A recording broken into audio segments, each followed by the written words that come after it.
Sir वो negatively charge particles है ना। हम्म। देखो इसका मतलब है, मैं आपको बताता हूँ कि जे थॉमसन ने क्या बोला कि जो एटम है उसके अंदर पॉजिटिव चार्ज जो है वो फैला हुआ है, और उसके अंदर इलेक्ट्रॉन्स मतलब नेगेटिवली चार्ज जो है, नेगेटिव चार्ज पार्टिकल्स जो हैं दे आर एम्बेडेड, मतलब बीच बीच में कहीं ना कहीं रखे हुए हैं। जस्ट लाइक वाटरमेलन, आप वाटरमेलन को कट करोगे तो you will see the red part, तो that red part is positive charge. और जो सीड्स है हमारे, दोज आर इलेक्ट्रॉन्स, दोनों का अमाउंट जो है, जो मैग्नीट्यूड है वो सेम है, इसीलिए वो इलेक्ट्रिकल न्यूट्रल बना रहे हैं। तो जो थॉमसन का पूरा मॉडल फेल हो गया मतलब। बट इसमें एक बस खास बात थी, एक ही इंपॉर्टेंट बात थी कि उसने बोला कि atom is electrically neutral. That was the important point here. तो इसको हम वाटरमेलन मॉडल और प्लम पुडिंग मॉडल भी बोलते हैं। समझ में आया बेटा? हाँ सर। पर सर उसने लाइक ऐसे कैसे कह दिया, मतलब लाइक इलेक्ट्रिकली न्यूट्रल है जब उस वो मतलब न्यूट्रॉन्स ही नहीं थे तब। न्यूट्रॉन तो वैसे भी न्यूट्रल होते हैं ना बेटा, तो न्यूट्रॉन की ऐसे जरूरत नहीं थी। हाँ मतलब न्यूट्रॉन डिस्कवर होने चाहिए, बट उसके बिना भी काम हो सकता है। थोड़ा बहुत आइडिया आइडिया ही तो दिया है उसने। सही तो वैसे उसका भी नहीं है। जी सर।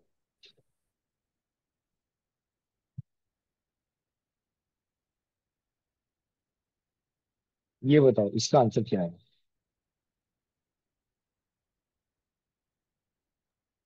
चार्ट में डालना।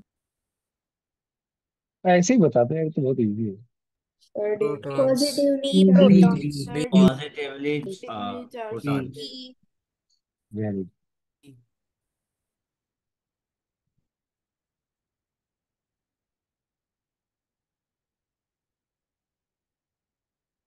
सर सर इधर हम प्रोटॉन्स नहीं बोल सकते ना, क्योंकि उधर उन्होंने नाम मेंशन नहीं किया। हाँ हाँ, मतलब उस टाइम पे प्रोटॉन डिस्कवर भी नहीं हुए थे ना।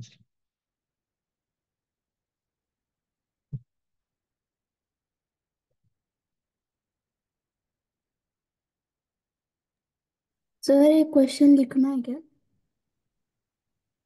हाँ आप लिख सकते हो बेटा। Okay sir.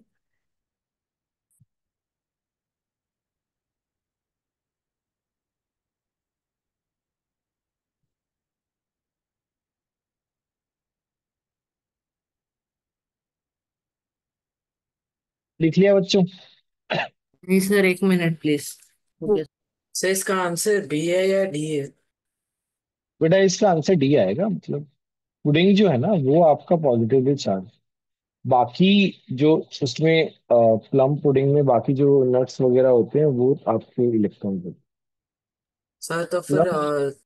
तो फिर यहाँ पे हम लोग कभी भी वो वाटरमेलन के इस पार्ट को प्रोटॉन से नहीं कंसिडर कर सकते ना? मतलब उस टाइम पे प्रोटॉन डिस्कवर नहीं हुए थे, बट है तो प्रोटॉन और इलेक्ट्रॉन्स की, ये तो बात चल रही है। तो बस उस टाइम अगर डिस्कवर नहीं हुई। तो हम प्रोटॉन्स की पॉजिटिवली चार्ज बोलना पड़ेगा। हाँ मतलब बट उस टाइम पे डिस्कवर नहीं हुआ था, तो उसको ऐसे ही रहने दो आप। ओके।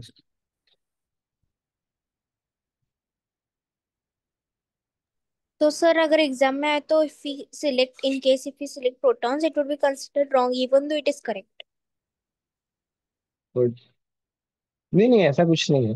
वो तो क्या नाम है, अच्छा, हाँ ठीक है, सही बोल दो बेटा, सही बोल दो। Even though it is correct, but उस टाइम के हिसाब से ही हम डिस्कस कर रहे हैं। Okay sir. Done sir. Wait a minute sir please. Sir हाँ अभी दूसरे सर ने बोला कि 13th को हमारा टेस्ट रहेगा सिर्फ समर का। तो उसमें लाइक कौन से लेक्चर्स आएंगे? 14 15 16 बेटा। इस वाले 13th में जो टेस्ट होने वाला है उसमें? यस। ओके।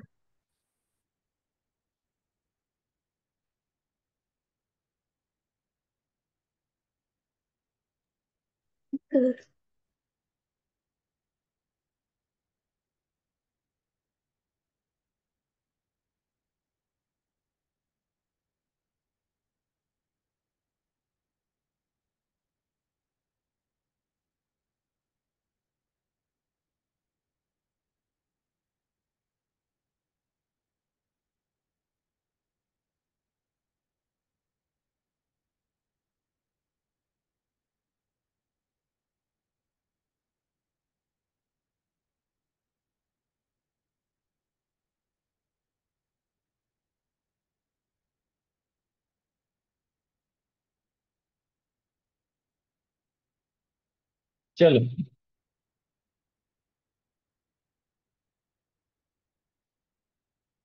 अब हम जाते हैं बेटा रदरफोर्ड पे जाते हैं।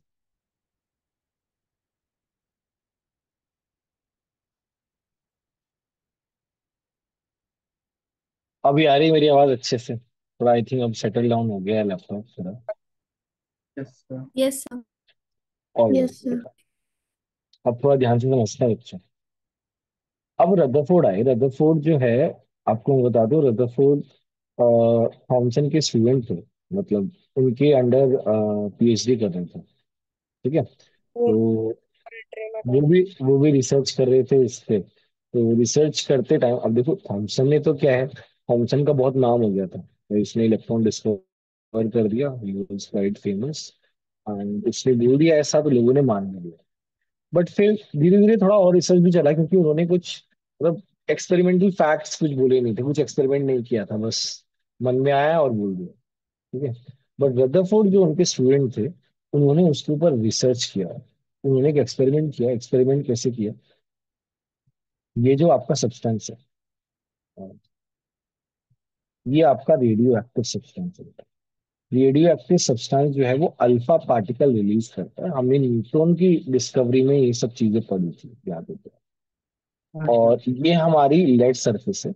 लेड सरफेस के अंदर रखा जाता है, क्योंकि लेड सरफेस इनकी रेडिएशन अब्जॉर्ब कर लेती है, तो इतना हार्म किसी और को हार्म नहीं होता। अब जो अल्फा पार्टिकल्स यहाँ से जा रहे हैं, ठीक है, अल्फा पार्टिकल्स क्या होते हैं बच्चों? डबली आयनाइज्ड हीलियम। ये अपन ने डिस्कस किया था। यहाँ पे स्लिट्स लगी है बेटा। स्लिट्स इसलिए लगी हैं सो दैट अपनी जो रेज है ना, वो सिंगल लाइन में जाए, ऐसे स्ट्रेट लाइन में जाए। सर हाँ बोलो। सर एनसीईआरटी में भी यही बताया गया है, पर ये स्लिट्स के बारे में नहीं बताया एनसीईआरटी में। बेटा जब अभी मैं एक्सप्लेन कर रहा हूँ ना, अभी मुझे एक्सप्लेन करने दो। आप अपने डाउट्स माइंड में रखो, हम डिस्कस करेंगे। ठीक है, एक बार सुन लो आप। Okay sir. यहाँ पे हमारा क्या है बेटा? हमारे गोल्ड की फॉइल, पतली सी फॉइल होती है, बहुत ही पतली सी फॉइल होती है, मतलब उसमें अराउंड 1000 एटम्स होते हैं, वेरी वेरी थिन। आप लोगों ने जो मिठाई में लेयर देखे होंगे ना, सिल्वर की लेयर होती है, यस काजू सर। कतली में होती है, तो वैसे ही इतनी थिन होती है बेटा। तो ये जो है ना, ये अल्फा पार्टिकल्स इस गोल्ड फॉइल पे स्ट्राइक करते हैं। और ये जो आपका सर्कुलर स्क्रीन लगाया गया है, ताकि जब रेज आए तो उस सर्कुलर स्क्रीन पे गिरे। और अब वो दिखेंगे कैसे? दिखेंगे तो नहीं हमको, है ना? तो यहाँ पे बेटा वो किया, कोटिंग किया, आपको याद होता है, जड़नेस की कोटिंग करते हैं, याद हो तो? जिंक सल्फाइड की कोटिंग की जाती थी, डिस्कवरी में अपन ने पढ़ा था, याद हो तो आपको? ठीक है, यस सर। तो अभी क्या हुआ, रेज आ रही है, ये अल्फा पार्टिकल्स आ रहे हैं, आ रहे हैं, आ रहे हैं, आ रहे हैं, ये गोल्ड है। गोल्ड के साथ स्ट्राइक करके जब वो स्क्रीन पे जाते हैं, तो अलग अलग फ्लैशेस जनरेट हुए अलग अलग जगह पे। जैसे यहाँ पे फ्लैश जनरेट हुई, यहाँ पे फ्लैश जनरेट हुई, ऐसे जो सर्कुलर स्क्रीन है ना बेटा, वहां पे फ्लैशेस जनरेट हुए। और उन फ्लैशेस से उन्होंने अपना कंक्लूजन दिया। ठीक है, तो यहाँ पे क्या लिखा हुआ? In this experiment Rutherford allowed a narrow beam of alpha particles to fall on a thin gold foil. The gold foil has circular fluorescent zinc sulfide screen around it. Tiny flashes of light were produced at the point where alpha particles were striking. समझ में आया कि नहीं? This was the experimental setup. We will discuss about it more. I want you to write this setup, the whole setup, है ना? Now, अनुज बेटा, आपको क्या डाउट है? सर मुझे ये डाउट है कि जिंक सल्फाइड की लेयर क्यों यूज की। बेटा हमको दिखेगा नहीं ना, हमने तो ये डिस्कवरी में भी यूज की थी, अल्फा सॉरी इलेक्ट्रॉन प्रोटॉन की डिस्कवरी में भी यूज किया था, क्योंकि ये रेज हमें दिखती नहीं है। हम बस जो फ्लैश जनरेट हो रहे हैं उनसे ही पता लगा सकते हैं। सो जिंक सल्फ उस लेयर से जब वो फ्लैश बाउंस होती है तब तब वो फ्लैश दिखती है। हाँ हाँ, गोल्ड की सरफेस से टकरा के जब वो स्क्रीन पे टच होती है ना, और हाँ। मतलब वहां पे स्ट्राइक करती है, तब हमें फ्लैश दिखता है। अच्छा ठीक है सर। मेरा बोलिए बेटा। सर वो गोल्ड फॉइल का यूज समझ में नहीं आया मुझे। देखो गोल्ड फॉइल जो है ना, अब आता है कि गोल्ड फॉइल ही क्यों यूज किया, क्योंकि गोल्ड फॉइल, गोल्ड जो है ना वो मेलेबल होता है। आपका गोल्ड मेलेबल मतलब, आपको मेलेबल पता है क्या बेटा? ये सर वो बीट के सकते शीट में। वेरी गुड बेटा। मेलेबल की स्पेलिंग सही है क्या? हाँ ये सर, हाँ सर सही है। इसकी मेलेबल प्रॉपर्टीज स्ट्रांग रहती है, तो इनको बहुत ही थिन शीट में कन्वर्ट किया जा सकता है। तो इसलिए हमें थिन शीट चाहिए थी, एकदम बारीक शीट चाहिए थी, ताकि हमारे रिजल्ट्स अच्छे आए। इसलिए गोल्ड फॉइल का यूज किया बेटा। तो सर वो फिल्टर जैसे एक्ट करेगा। फिल्टर नहीं बेटा, वो रेज को अलग अलग जगह पहुंचा रहा है ना, तभी तो हमें समझ में आ रहा है कि फ्लैशेस जनरेट हुए हैं। अदरवाइज पता कैसे चलेगा, कुछ ना कुछ तो यूज करना ही पड़ेगा। अच्छा सर, तो डिस्ट्रीब्यूटर जैसा मतलब। हाँ आप बोल सकते हो। अच्छा ठीक है, थैंक्स। आपकी जो अल्फा पार्टिकल्स मैं लिख देता हूँ, अल्फा पार्टिकल्स क्या होते हैं? Helium particle, helium particles. Pratyush बोलिए बेटा। सर इस एक्टिविटी से उन्होंने क्या कंक्लूजन निकाला, मतलब क्यों बेटा किया हम आगे। हम पढ़ अरे बेटा पढ़ेंगे ना यार, रुक तो जाओ, अभी तो एक्सपेरिमेंटल सेटअप एक्सप्लेन किए। ओके। फिर आज बोले। सर इसमें पार्टिकल्स गोल्ड फॉइल से पास कैसे होते हैं, लाइक वो तो ये नहीं है ना ट्रांसफर। नहीं बहुत थिन है ना बेटा, इसलिए पास हो पा रहे हैं। बहुत थिन है। ओके। जयदीप आप बोलो। सर वो स्लिट्स का क्या काम है? बेटा ताकि जो रेज है ना वो स्ट्रेट लाइन में जाए और एक ही जगह पे जाए, अलग अलग जगह पे ना जाए। अगर हर हर डायरेक्शन में चलेगी तो दिक्कत हो जाएगी। Okay sir. प्रीशा बोलो। सर आई गॉट डिस्कनेक्टेड, तो आप एक शॉर्ट रिकैप दे सकते हैं इस मॉडल का? पूरे मॉडल अभी तक पढ़ाया ही नहीं है, बस ये बताया गया है कि सेटअप किस तरीके से है, कि आपकी अल्फा पार्टिकल्स जो हैं they are striking at gold foil, और गोल्ड फॉइल से स्ट्राइक करने के बाद वो अलग अलग डायरेक्शन में जा रहे हैं, और वो सर्कुलर स्क्रीन पे जाके फ्लैश जनरेट कर रहे हैं। उस फ्लैश जो जनरेट कर रहे हैं उससे उसने कुछ ऑब्जर्व किया, वैसे कुछ कंक्लूजन निकाला, वो हम पढ़ेंगे अभी। Okay sir, thank you. Sir ये SiHs क्या है? स्लिट्स बेटा, SLITS। अच्छा ओके।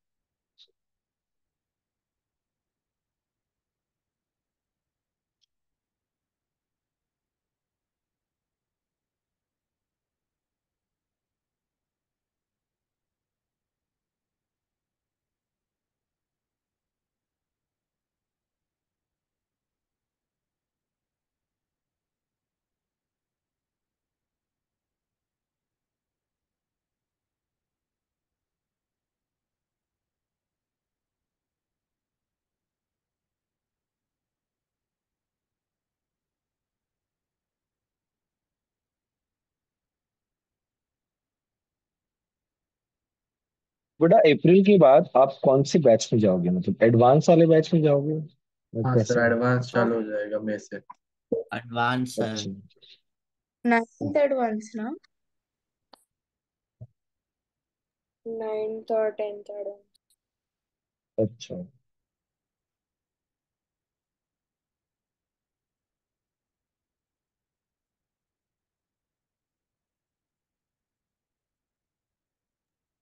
सर वो जो गोल्ड फॉइल है उसमें एक हाँ पार्टिकल ऐसे पीछे जाते हुए भी दिख रहा है। हाँ हाँ, उसके बारे में डिस्कस करेंगे बेटा अभी। Okay sir. सर आपने जो पार्टिकल्स के आगे साइन बनाई उसका मीनिंग क्या है? कौन सा फैन? Cross type. अरे वो तो ऐसे ही है, इसका कुछ, जैसे रेडियो एक्टिव पार्टिकल है, ये ओके। लिखा हो ना रेडियो एक्टिव से। सर इस डायग्राम में दिखाया गया है कि सारे radio active particles pass through हो गए, पर कुछ कुछ ऐसे रिफ्लेक्ट हो गए, कुछ ऐसे डायरेक्टली बाउंस हो गए और कुछ पास थ्रू हो गए। तो बेटा हम डिस्कस करने वाले हैं ना, रुक नहीं सकते आप प्लीज।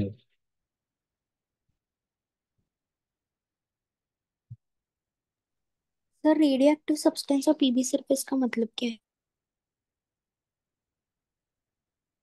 बेटा, रेडियो एक्टिव सब्सटेंस से अल्फा पार्टिकल जा रहे हैं, और लेड सरफेस जो है ना, जैसे मान लो आपका ये सब्सटेंस रखा हुआ है, तो ये ऐसे भी रेज देगा, ऐसे भी रेज देगा, ऐसे भी, ऐसे भी, ऐसे भी, ऐसे भी।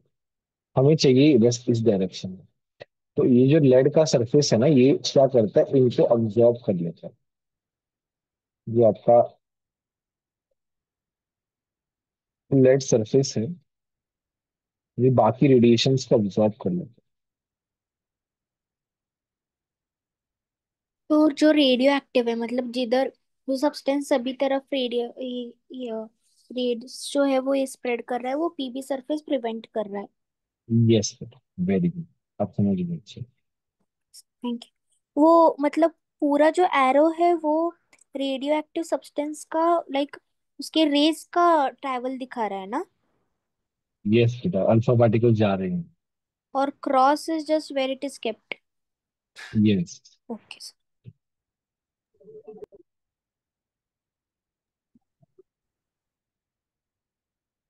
यस शिवराज।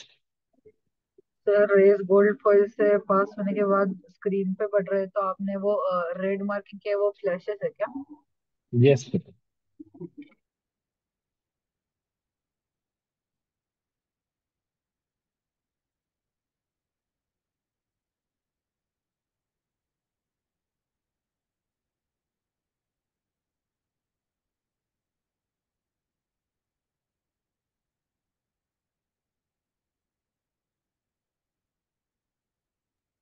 Done, sir.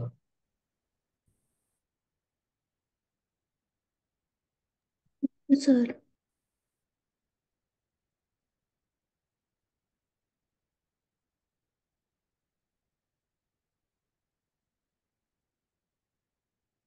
देखो बेटा, ये ऑब्जर्वेशन है। सर एक सेकंड ऊपर ऑब्जर्वेशन का सर दिखाओ। ऊपर का दिखाओ ना, 2 मिनट। बाद सर में एक दिखाएंगे। मिनट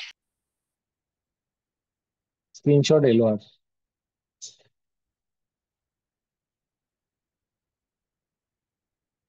ऑब्जर्वेशंस क्या क्या है बच्चों? Most of the alpha particles जो है ना, वो स्ट्रेट लाइन में पास कर रहे हैं। Most of the alpha particles, जैसे मैं आपको बताता हूँ कि ये मेरा एटम है, ठीक है। So most of the alpha particles they pass straight line, मतलब they pass through the gold foil without any deflection, कोई deflection नहीं है, like this.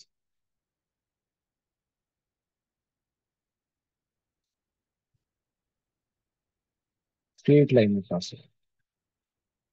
A few of them were deflected through small angles, जैसे कुछ कुछ जो है ना, वो तो भाई कुछ एंगल से डिफ्लेक्ट भी है ना, जैसे ये है। ऐसे ये कुछ कुछ जो है ना डिफ्लेक्ट भी है, बहुत कम, very few, a very small percentage, 1 in 10,000, 10,000 है, 1 लाख, 1 लाख, बहुत कम। मतलब वेरी स्मॉल परसेंटेज वाले जो हैं वो 90 से 80 पे भी गए, जैसे मान लो ऐसे आए और ऐसे चले गए, लाइक दिस, है ना, इस तरीके से।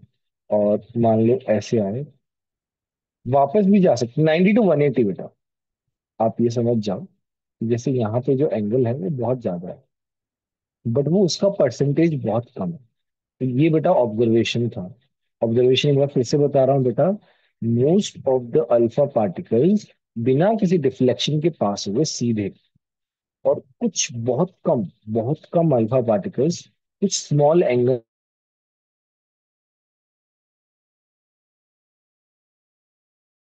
वो सर 90 to 180 डिग्री के एंगल पे डिफ्लेक्ट। राइट इट डाउन बच्चों। सर अल्फा पार्टिकल्स की डेफिनेशन? बेटा बताया तो है, हीलियम+2 पार्टिकल्स।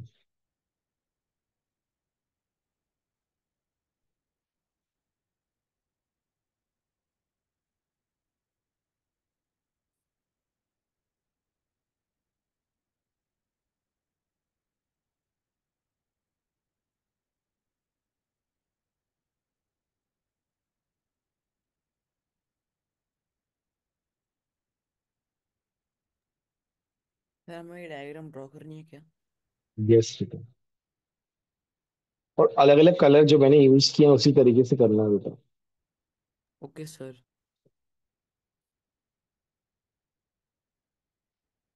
जो सर सेकंड पॉइंट वाला कलर है वो वाइट है और थर्ड वाला येलो है ना?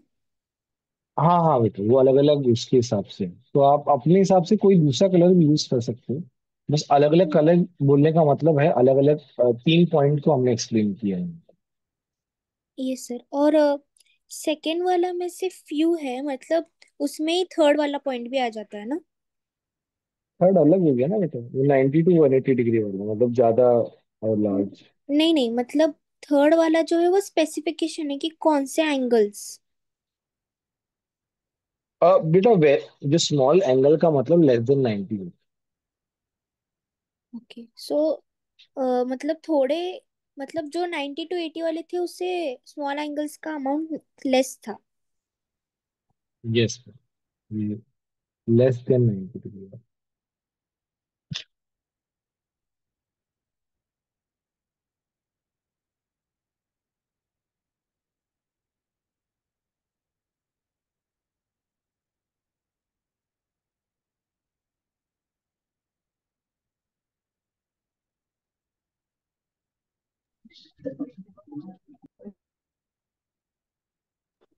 सर वो very small percentage 1 in a million है क्या?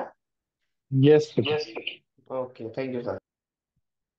1 in million तो 10 lakhs होता है ना, this is sir I hundred think one thousand lakh sir वो हंड्रेड 100,000 है। थाउजेंड 1 लाख है यस। क्या?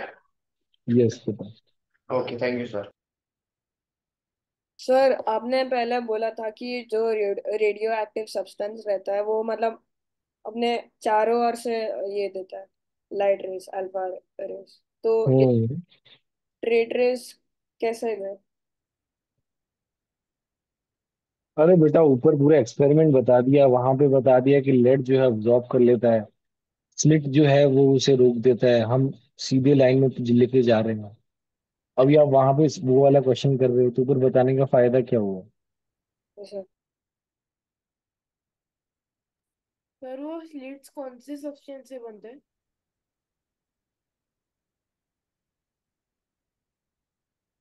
हेलो।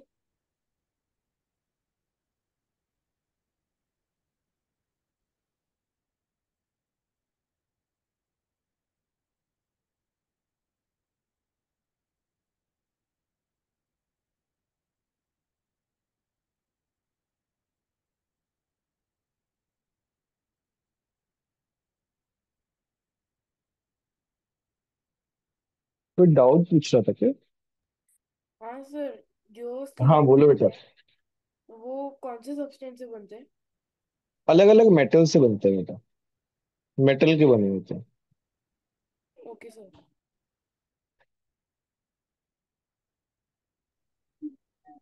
सर पर 90 to 180 हमने जो बोला है वो डिपेंड करेगा ना कि जो वो कौन सा एंगल हम कंसिडर कर रहे हैं उसमें।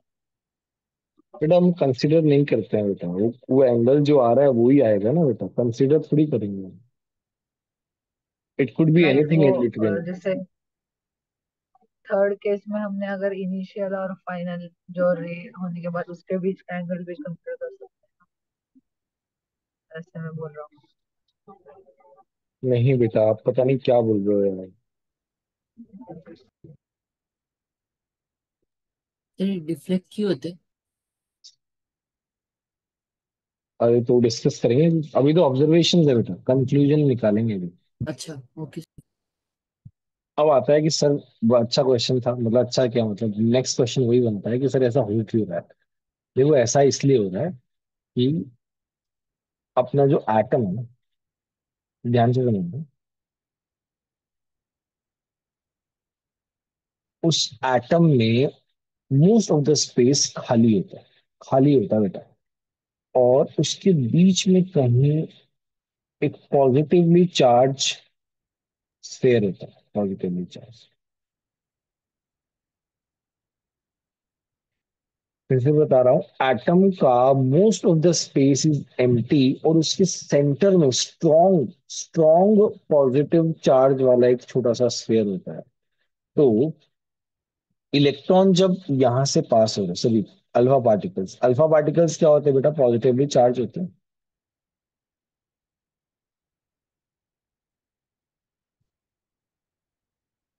ठीक है। तो जब वो उससे दूर है तो उनके कोई इंटरेक्शन नहीं होगा उसका, है ना? तो वो आराम से पास हो गए। बट जैसे ही वो न्यूक्लियस के पास आए, जैसे ही वो न्यूक्लियस के पास आए, थोड़ा सा रिपल्शन होगा कि नहीं होगा? बोलो बच्चों। यस होगा सर। सर। सर होगा रिपल्शन सर। होगा तो डिफ्लेक्शन भी होगा। ये वाली बात समझ में आई कि नहीं? बोलो बच्चों। रिपल्शन होगा तो डिफ्लेक्शन भी होगा। बट जो इसको डायरेक्ट अटैक कर रहा है, डायरेक्ट आ रहा है, वो क्या होगा? बहुत स्ट्रॉन्ग रिपल्शन होगा। हो सकता है कि वो वापस भी चला जाए, और हो सकता है वो बहुत ही ज्यादा लार्ज एंगल से डेविएट हो। ठीक है। अब ये मान लो न्यूक्लियस है मेरा। ठीक है। ये न्यूक्लियस है, let's say this is my nucleus, और इसमें मैं ये रे आ रही है इसके पास। जब इसे डायरेक्टली हिट करेगी ना, जब न्यूक्लियस को अल्फा पार्टिकल्स डायरेक्टली हिट करेंगे तो स्ट्रॉन्ग रिपल्शन होगा, तो एंगल 90 से ज्यादा होगा, और हो सकता है 180 भी हो जाए। 180 का मतलब वो बाउंस बैक हो जाएगा, वापस चला जाएगा जहां से आया था। तो इस पॉजिटिवली चार्ज स्फीयर को रदरफोर्ड ने बोला कि भाई ये क्या है? ये न्यूक्लियस है जिसके अंदर स्ट्रॉन्ग चार्ज, पॉजिटिवली चार्ज भरा हुआ है, कि उसके आसपास अगर पॉजिटिव चार्ज आ गया तो उसको डेविएट हो जाएगा, रिपल्शन होगा। समझ में आया कि नहीं आया? बोलो बच्चों। समझ ये में आया सर। कंक्लूजन है बेटा।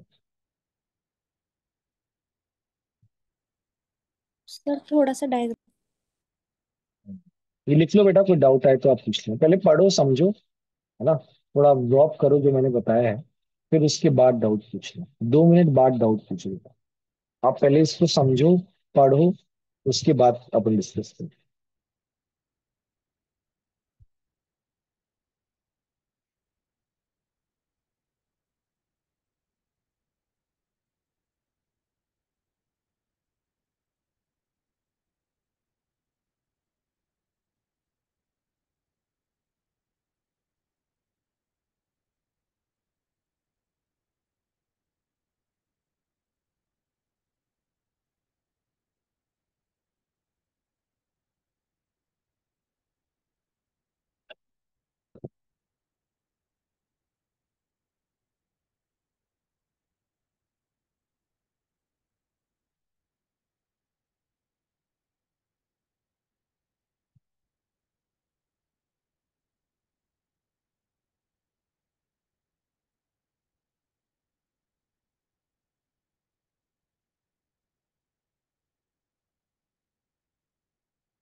सर सेकंड सेंटेंस में सेंटर के बाद क्या लिखा है?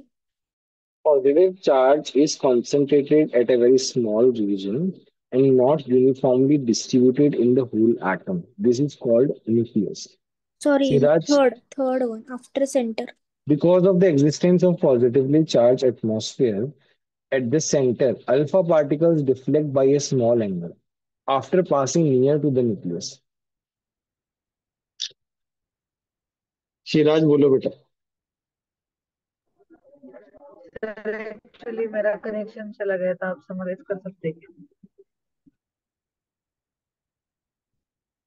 हाँ बताता हूँ फिर मैं बताता हूँ।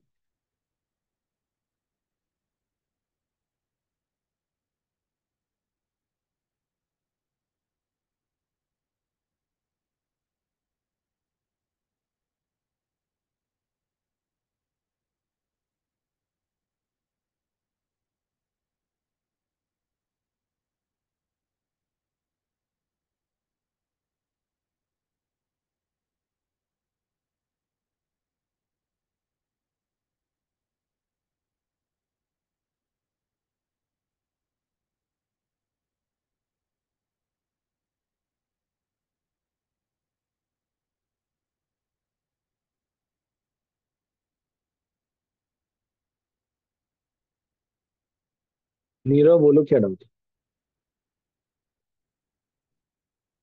सो ये जो स्मॉल एंगल्स होते हैं वो इलेक्ट्रॉन्स की तरफ अट्रैक्शन की वजह से भी तो हो सकता है ना?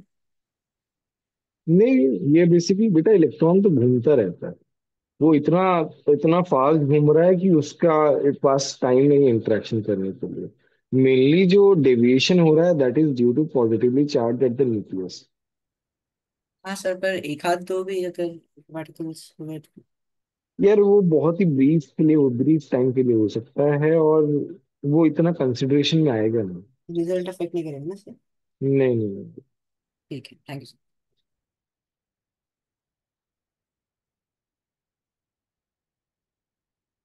अच्छा तो बोलो। सर, तो गोल्ड फॉइल के आजू बाजू में जिंक सल्फेट का लेयर था, राइट? पर सर, जो अल्फा पार्टिकल से जो कम्प्लीटली पास थ्रू है उसका पता चलेगा because of the zinc sulphide layer. But फिर जो डिफ्लेक्ट होंगे, मतलब वो डिफ्लेक्ट हो, ये कैसे पता चलेगा सर? बेटा वो जो जहाँ पे फ्लैश जनरेट हो रहा है ना बेटा, उससे हमें एंगल के बारे में आइडिया लगता है कि यार ये जो फ्लैश जनरेट हुआ है ये सेंटर से इतना दूर है। तो उस तरीके से we get an idea. Sir, तो ये फ्लैश कहाँ जनरेट होता है, लाइक फॉइल पे? जिंक सल्फाइड स्क्रीन पे हो रहा है ना यार, फिर स्क्रीन का मतलब ही क्या रहा जब उस और कहाँ पे जनरेट होगा। बना के ही बताया मैंने स्क्रीन के ऊपर। बोलो अथर्व।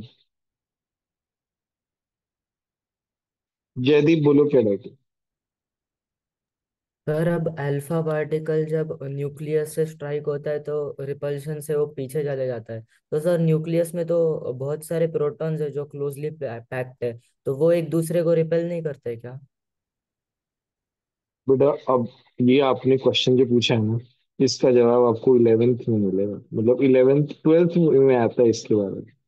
कि प्रोटॉन प्रोटॉन जो है और प्रोटॉन न्यूट्रॉन, उनके बीच में एक अट्रैक्शन फोर्स होता है। वो आप पढ़ोगे बेटा 12th क्लास में। Okay sir.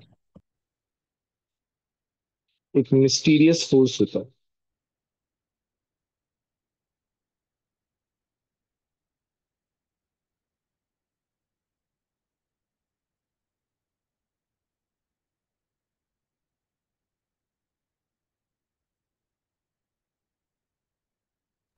Excuse me, sir.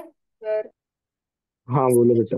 Most of the space in an atom is empty. ये फर्स्ट वाला कंक्लूजन कैसे डिराइव हुआ? बिकॉज न्यूक्लियस बेटा बहुत ही कम स्पेस में है, बाकी स्पेस तो खाली है ना। मतलब वो डिराइव ऐसे हुआ क्योंकि काफी सारी स्टेट मतलब बिना कोई डिफ्लेक्शन से पास हो रहे थे ना अल्फा पार्टिकल। फर्स्ट का फर्स्ट से लिंक है बेटा। अच्छा। Okay, thank you sir.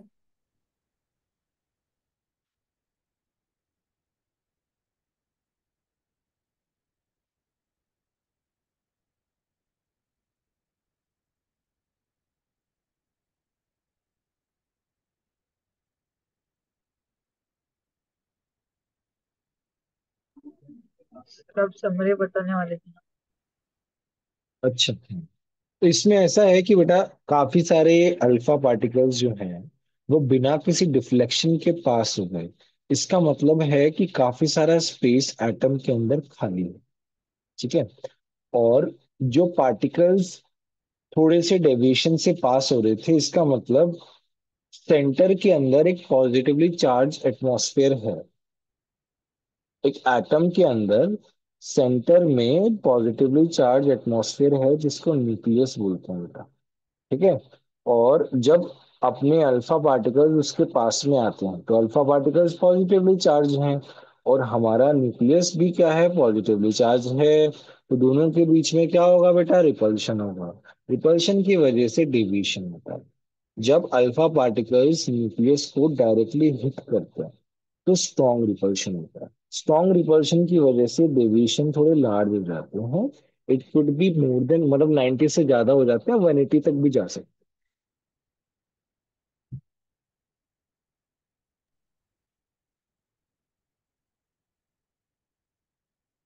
Sir मतलब सेकंड केस में लाइक इट वुड वो क्लोज उसके होके जाएगा, और थर्ड केस में डायरेक्ट उस पे हिट करेगा। हैं। Yes. Done sir.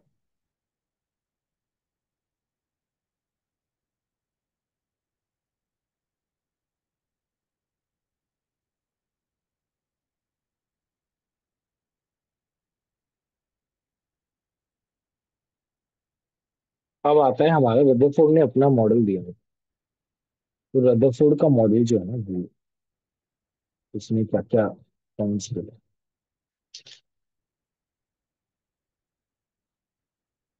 All the positive charge and mass of the atom is concentrated in a very small volume at the center of the atom, which is called nucleus. Nucleus की discovery बेटा Rutherford ने की है। The volume of the nucleus is negligibly small compared to the volume of atom. The radius of nucleus is the order of 10 raised to power minus 15 और atom का 10 raised to power minus 10। Difference बेटा कितना है, 10 raised to power 5 का है। इसका मतलब 10,000, नहीं 10,000, नहीं 1 लाख मीटर बेटा। 1 लाख मीटर कितना हो गया, 100 किलोमीटर। 100 किलोमीटर का गैप है बेटा न्यूक्लियस और एटम्स के बीच में। आप इमेजिन कर पा रहे हो, 100 किलोमीटर में तो पूरा पुणे आ जाए। पुणे भी, हाँ पूरा पुणे तो आ सकता है। रेडियस की बात करिए, पुणे का आउटस्कर्ट्स भी आ जाएगा उसमें। इतना ज्यादा गैप होता है बेटा न्यूक्लियस और एटम के बीच में। ये डाइजेस्ट हो रहेगा ये फैक्ट बच्चों। सर पर न्यूक्लियस तो एटम के अंदर ही रहता है। अरे बट, अरे यार, सर उनके बीच में गैप नहीं हुआ क्या यार, कैसी बातें कर रहे हो। उसका आउटर लेयर और उसका इनर लेयर, अच्छा वो न्यूक्लियस। लेयर्स के बीच में है क्या? यस बेटा यार, ये क्या और किसकी बात चल रही है। सर आपने वो 100 किलोमीटर का गैप उस तरह से मतलब एक्सप्लेन किया ना, वो कंफ्यूज हो गया सबको। अरे बेटा आप माइनस करो ना, ये 10 raised to power minus 15 है। ये भाई ऐसा है, अब डिवाइड करो ना। 10 raised to power 5 मीटर आ गया, मतलब 100 किलोमीटर हो गया ना। समझ में आया। सर इतना बड़ा कैसे हो सकता? बेटा है तो है यार इसमें, मैंने थोड़ी बनाया है यार। बहुत ज्यादा है, इसलिए तो उसने बोला कि most of the space is empty. अब देखो एटम इतना छोटा है, उसके अंदर न्यूक्लियस कितना छोटा होगा यार, और उसके अंदर जो प्रोटॉन्स है वो कितना छोटा होगा यार। अपन तो सोच भी नहीं सकते यार। सर तो इतना छोटा होने के बावजूद 100 किलोमीटर गैप कैसे? अरे बेटा अपन अपने सोच के बाहर है यार ये सब। अपन इतने बड़े लेवल पे रह रहे हैं, एटम बहुत छोटे लेवल पे रह रहा है, उनके लिए बहुत बड़ा, बहुत ही ज्यादा बड़ा गैप हो गया।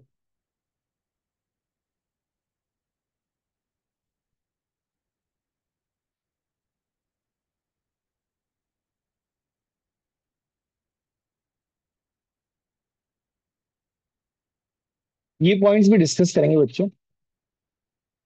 आप एक बार फटाफट लिख लो बेटा, फटाफट लिखो इन पॉइंट्स को, then we will discuss about.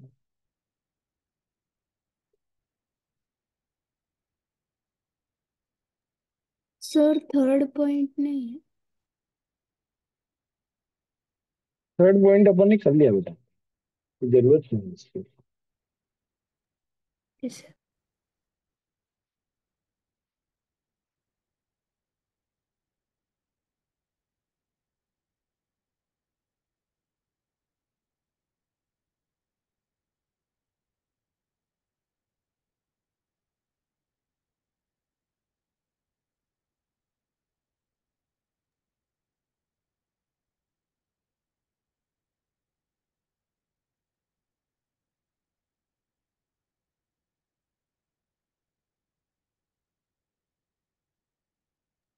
Sir पूरे 7 पॉइंट्स लिखना है। हाँ बेटा, फिर हम अपन एक्सप्लेन करते हैं बाकी जो बचते हैं।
सर ऑर्बिट्स भी उन्होंने ही डिस्कवर किया था।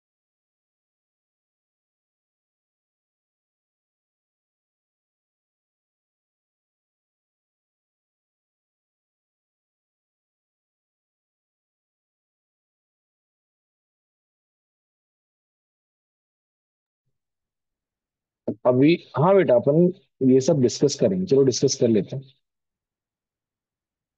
The electrons are distributed in the empty space of atom around the nucleus in different concentric circular paths. इनको क्या बोलते हैं बेटा? ऑर्बिट्स बोलते हैं। आपने ऑर्बिट सुना भी होगा, सर्कुलर पाथ्स।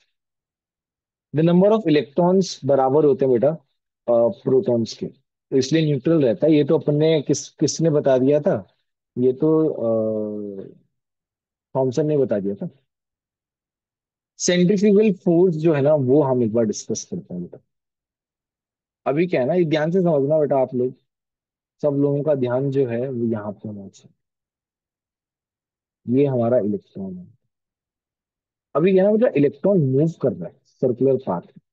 तो जब भी कोई सब्सटेंस सर्कुलर पाथ में मूव करता है तो उसके बाहर की तरफ एक फोर्स लगता है, जिसे बोलते हैं बेटा सेंट्रीफ्यूगल फोर्स, बाहर की तरफ। और एक अंदर की तरफ लग रहा है, ये अंदर की तरफ बेटा अट्रैक्शन फोर्स लग रहा है। भाई ये तो नेगेटिव चार्ज है और ये पॉजिटिव चार्ज है, attraction force sir can you please between. Explain again? देखो, इलेक्ट्रॉन और प्रोटॉन के बीच में अंदर की तरफ अट्रैक्शन फोर्स लग रहा है बिटवीन इलेक्ट्रॉन एंड प्रोटॉन, जो कि पॉजिटिवली चार्ज। और बाहर की तरफ लग रहा है सेंट्रीफ्यूगल फोर्स। देखो, जब भी आप गोल गोल घूमते हो, मैरी गो राउंड या फिर कौन सा वो बड़ा वाला कौन सा होता है, जायंट व्हील वाला, उसको क्या बोलते हैं? Ferris wheel. Ferris wheel.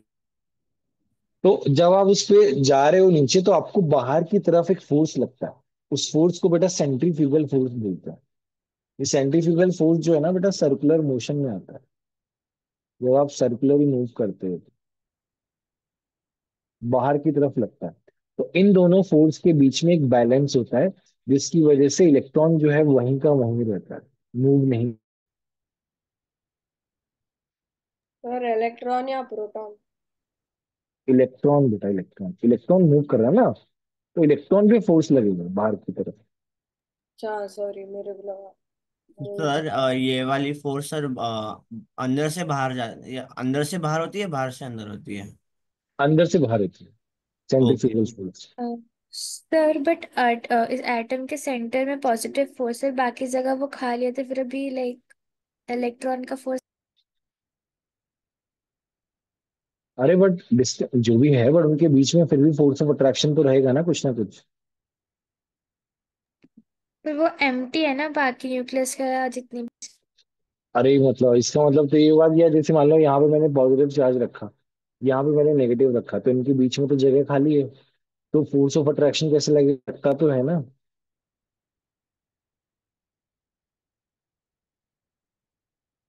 Next आता है, इलेक्ट्रॉन्स बेटा न्यूक्लियस के चारों तरफ चक्कर लगा रहे हैं। तो ये सोलर सिस्टम को रिजेंबल करता है, कैसे कि न्यूक्लियस जो है वो सन का रोल प्ले कर रहा है, और इलेक्ट्रॉन जो है रिवॉल्विंग प्लैनेट्स का रोल कर रहा है। जैसे अर्थ मूव करती है, तो अर्थ क्या हो गई, इलेक्ट्रॉन हो गई, और सन क्या हो गया अपना, सॉरी, सन हो गया अपना न्यूक्लियस। बोलो, रिजेंबल कर रहा है कि नहीं कर रहा? अरे यस और no? Yes yes sir, sir. हाँ। और आप देखोगे यहाँ पे कि यूनिवर्स के अंदर सिमेट्री कितनी है।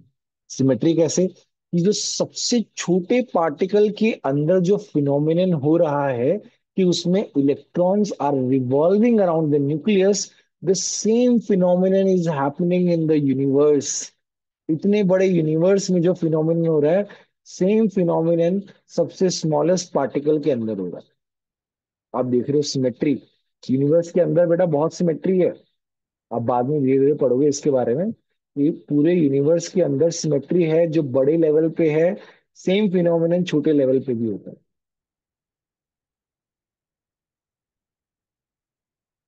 अभी एक छोटा सा फॉर्मूला है, द रेडियस ऑफ न्यूक्लियस जो है उसको निकालने का फॉर्मूला है, छोटा सा फॉर्मूला, कुछ खास नहीं है इसमें। 1.25 इंटू 10⁻15। ए जो है ना वो बेटा मास नंबर है, ए जो है वो mass number, raise to power 1/3 metre. ठीक है, ये फॉर्मूला। सर मतलब ए का क्यूब। यस बेटा, क्यूब।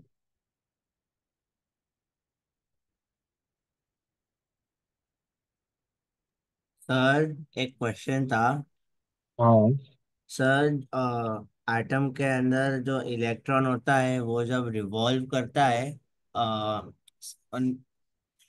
न्यूक्लियस के साथ, तो वो क्लॉकवाइज रोटेट करता है या एंटी क्लॉकवाइज रोटेट करता है?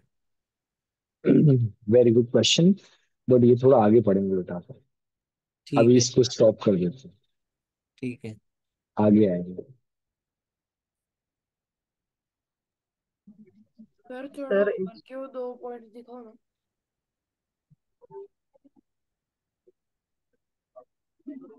सर इसमें जैसे अट्रैक्शन फोर्स प्रोटॉन्स इलेक्ट्रॉन पे लगा रहे हैं, वैसे सेंट्रीफ्यूगल फोर्स इलेक्ट्रॉन पे कौन लगा रहा है? बेटा वो लगता है, जब भी कोई भी पार्टिकल्स सर्कुलर मोशन में होता है, तब उसके अंदर एक फोर्स लगता ही लगता है। जैसे अपन ऊपर से नीचे आते हैं तो ग्रेविटी लगता है ना, वैसे ही फोर्स है।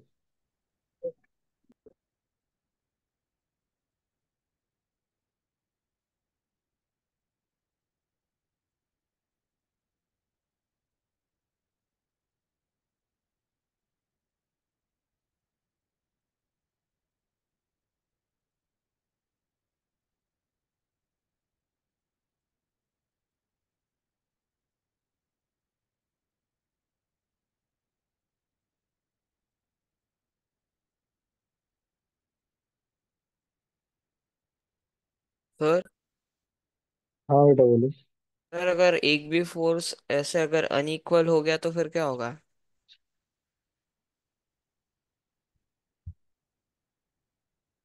अनइक्वल नहीं होता ना बेटा यार, तो सब कुछ खराब हो जाएगा भाई, ये सब पढ़ रहे हैं सब, इसका यूज थोड़ी है फिर कोई, ऐसे बैलेंस अनबैलेंस थोड़ी हो सकता है।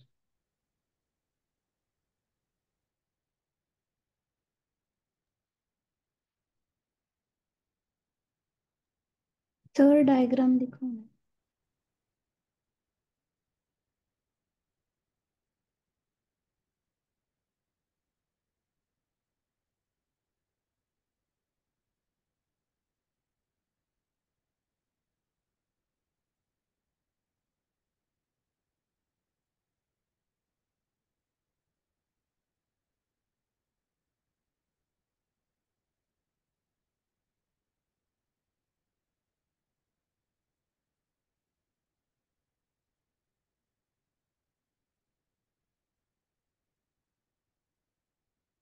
सर हाँ बोलो बेटा। सर उस अट्रैक्शन फोर्स का नाम क्या है इलेक्ट्रॉन और प्रोटॉन के बीच में?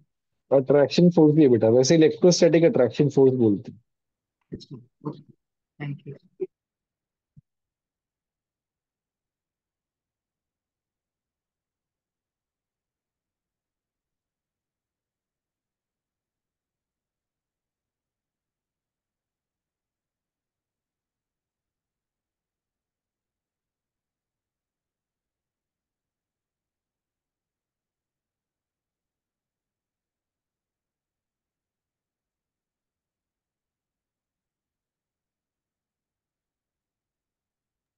Done sir.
देख लिया बच्चों?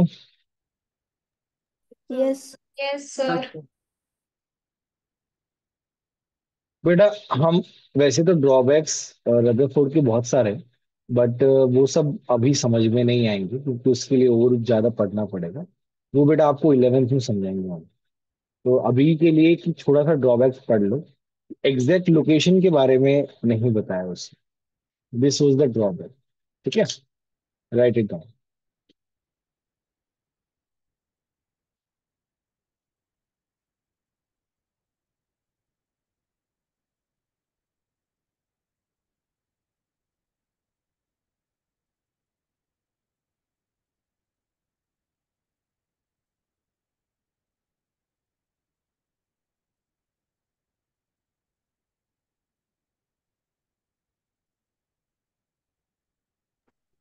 सर हम रेडियस के हिसाब से और किधर फोर्स लग रहा है उसके हिसाब से भी नहीं लोकेशन ढूंढ सकते? नहीं बेटा,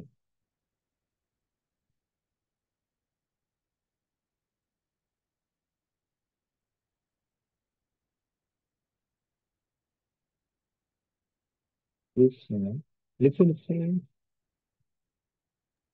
1 मिनट सर।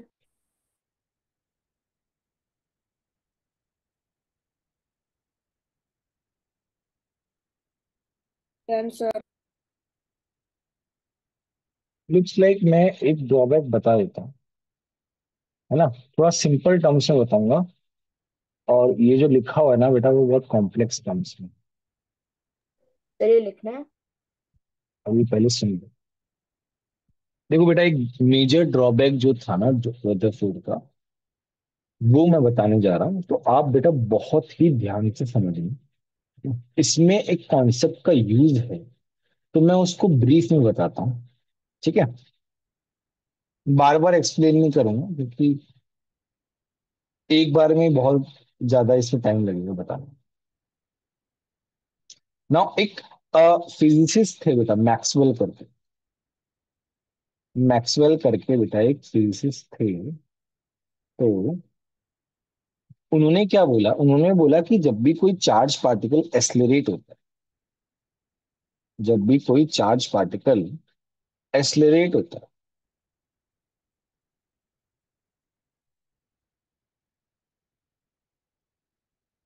एस्लरेट की स्पेलिंग सही है क्या? एस्लरेट की स्पेलिंग हाँ सर। हाँ sir. Yes sir. Sir L शायद से एक है। कोई बात नहीं, चलो ठीक है। तो क्या होता है जब भी कोई चार्ज पार्टिकल एक्सलरेट करता है तो वो एनर्जी लूज करता है ना। इसे बहुत ही सिंपल टर्म्स में हम समझने की कोशिश करेंगे बेटा। जो लिखा हुआ है ना उसको अभी साइड में रख दो। ठीक है। अभी जब इलेक्ट्रॉन मूव कर रहा है ना बेटा, तो इलेक्ट्रॉन एक्सलरेट कर रहा है। अब ध्यान दो, जो इलेक्ट्रॉन मूव कर रहा है वो इलेक्ट्रॉन एक्सलरेट कर रहा है। अभी इस डायरेक्शन में है, अभी इस डायरेक्शन में है। तो इसकी वेलोसिटी बेटा क्या हो रही है, चेंज हो रही है। वेलोसिटी ऑफ इलेक्ट्रॉन जो है वो क्या हो रही है बेटा, चेंज हो रही है।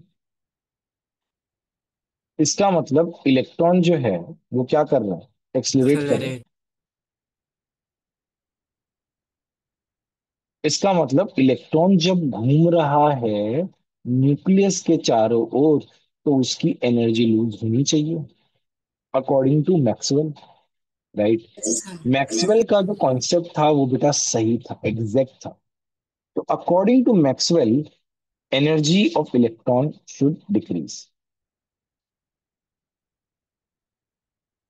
अकॉर्डिंग टू मैक्सवेल,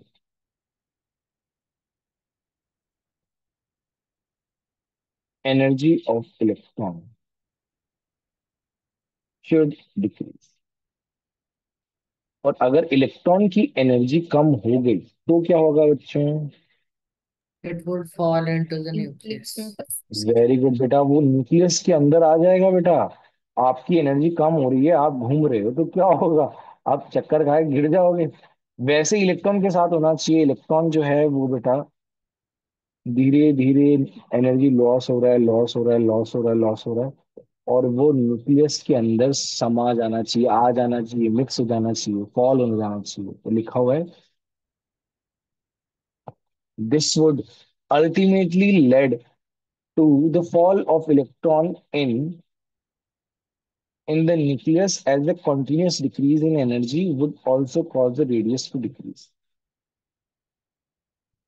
बोलो बच्चों, सिंपल वर्ड्स में समझा दिया कि नहीं, समझ में हाँ आया सर। कि नहीं आया? यस हाँ सर। तो देखो सर ऊपर, नंबर ऑफ इलेक्ट्रॉन्स डिक्रीज हो रहे हैं। अरे बेटा इलेक्ट्रॉन डिक्रीज थोड़ी होंगे यार। इलेक्ट्रॉन अपन एक मान के चल रहे हैं अभी, है ना। एक इलेक्ट्रॉन है और वो इलेक्ट्रॉन की एनर्जी कम हो रही है, तो न्यूक्लियस के अंदर आ जा आके ये गिर जाएगा। इतना ही अपन समझ रहे हैं, है ना। ये तो मैंने डायरेक्शन बताई बेटा, यहाँ पे इलेक्ट्रॉन की डायरेक्शन, एक ही इलेक्ट्रॉन अलग अलग जगह पे जा रहा है, डायरेक्शन चेंज हो रही है बेटा, वो समझाया मैंने यहाँ। पर वो इलेक्ट्रॉन इलेक्ट्रॉन ही रहेगा। यस बेटा, और क्या हो, इलेक्ट्रॉन का प्रोटॉन थोड़ी हो जाएगा। नहीं, क्योंकि इलेक्ट्रॉन्स तो न्यूक्लियस में नहीं रहते ना, ऑर्बिट के इधर इवॉल्व करते रहते, तो कंफ्यूजन। यस बेटा, अगर मैक्सवेल का पार्ट सही है तो इलेक्ट्रॉन को न्यूक्लियस के अंदर समा जाना चाहिए, गिर जाना चाहिए। बट ऐसा नहीं होता है, right. It doesn't happen. That's why Rutherford के मॉडल में कुछ कमी थी, ड्रॉबैक था। दैट वाज ड्रॉबैक इज कि ही कुड नॉट एक्सप्लेन कि व्हाई जो Stability मैक्सवेल of का electron. थ्योरी है वो अप्लाई क्यों नहीं हो पा रहा, वो एक्सप्लेन नहीं कर पाया। दिस डजंट हैपन बेटा, ये ऐसा होता नहीं है। This is the drawback, he could not explain. Okay sir. Sir तो फिर क्या गलत था उसके मॉडल में? बेटा उसका कुछ ना कुछ गलती थी, अभी आगे पढ़ेंगे इसके बारे में, क्या गलती थी क्या था। मतलब वो सर इलेक्ट्रिक ही नहीं सर हाँ बोलो। सर बट ऐसा क्यों नेसेसरी है कि उसको एनर्जी लूज करना होगा? बेटा वो मैक्सवेल ने कहा ना, इसलिए। तो उसके ऊपर भी उसने एक स्पेसिफिक एक्सपेरिमेंट करके पता चला ना। कौन सा एक्सपेरिमेंट? नहीं, मैक्सवेल ने भी कुछ रिसर्च करके वो प्रूव किया होगा ना।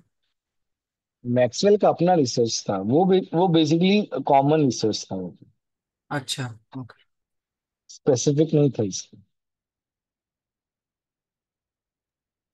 सर तो एक सर इस को स्टॉप ही करता होगा ना। क्या क्या? वो एक पॉइंट पे स्टॉप कर जाता ना, मतलब हिलता ही नहीं ना फिर। नहीं नहीं, वो नहीं होता है, ये ऐसा होता थोड़ी है। वो तो मतलब हम समझा रहे हैं कि अगर मैक्सवेल का थ्योरी एप्लीकेबल है तो ऐसा होना चाहिए, बट ऐसा हो नहीं रहा है। इसका मतलब रदरफोर्ड के मॉडल में कमी है।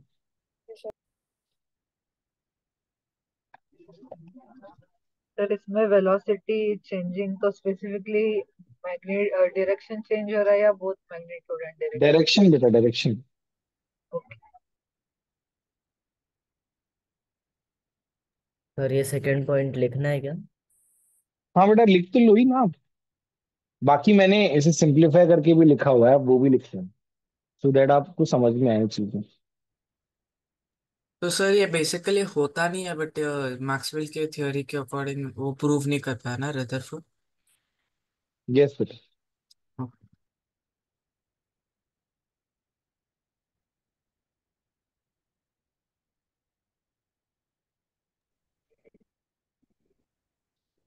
मैक्सवेल की थ्योरी लाइक रॉन्ग है क्या सर?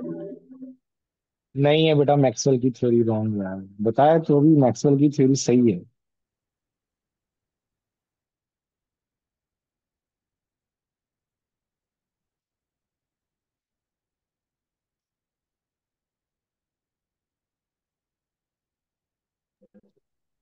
तो फिर उसकी थ्योरी के अकॉर्डिंग इलेक्ट्रॉन्स क्यों नहीं बिहेव किया लाइक उसका?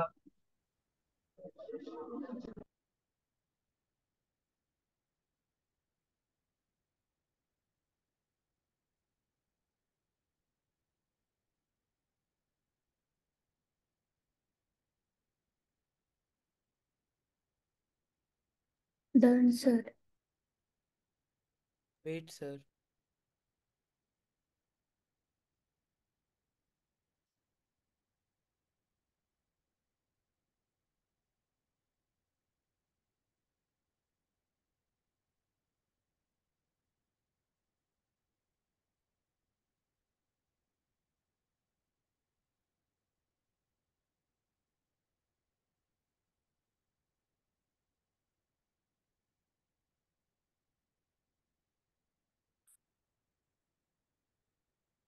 चलो बच्चों, अभी ब्रेक ले लेते हैं,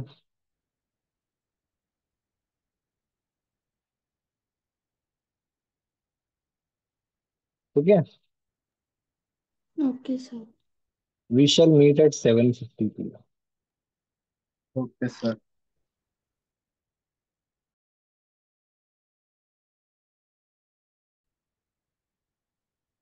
ठीक है, तो इसका मतलब मैं स्टेबल हो गया हूँ वहां पे, मुझे अच्छा लग रहा है, स्टेबल हो गया हूँ। तो मेरी एनर्जी क्या हो गई? कम हो गई है, मुझे उठने का मन थोड़ी कर रहा है। मेरी एनर्जी क्या हो गई है? कम हो गई है। तो हमेशा ध्यान रखना बेटा, जितना ज्यादा स्टेबिलिटी उतनी कम एनर्जी। ठीक है? अब मुझे एक बात बताओ, out of these 3 shells, electron को सबसे ज्यादा स्टेबिलिटी कौन से शेल में मिलेगी? शेल। फर्स्ट शेल में। क्यों मिलेगी भाई? वहां सबसे ज्यादा स्टेबल होगा। क्यों स्टेबल होगा? एनर्जी कम है। ये एनर्जी में। नहीं नहीं नहीं, वहां पे अट्रैक्शन फोर्स सबसे ज्यादा है। मैं लिख रहा हूँ कि इलेक्ट्रॉन जो है, electron will be most stable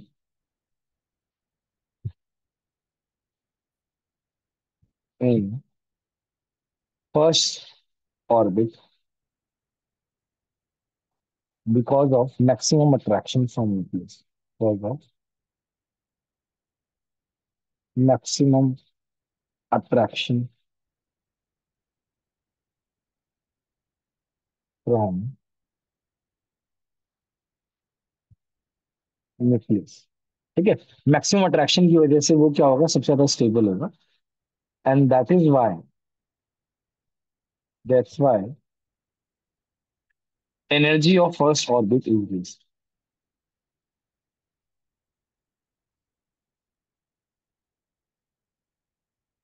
sir आप लिख। ऑर्बिट क्या होती है? लीस्ट सबसे कम होती है बेटा, एनर्जी ऑफ फर्स्ट ऑर्बिट सबसे कम होती है। And as orbit number increases, energy increase.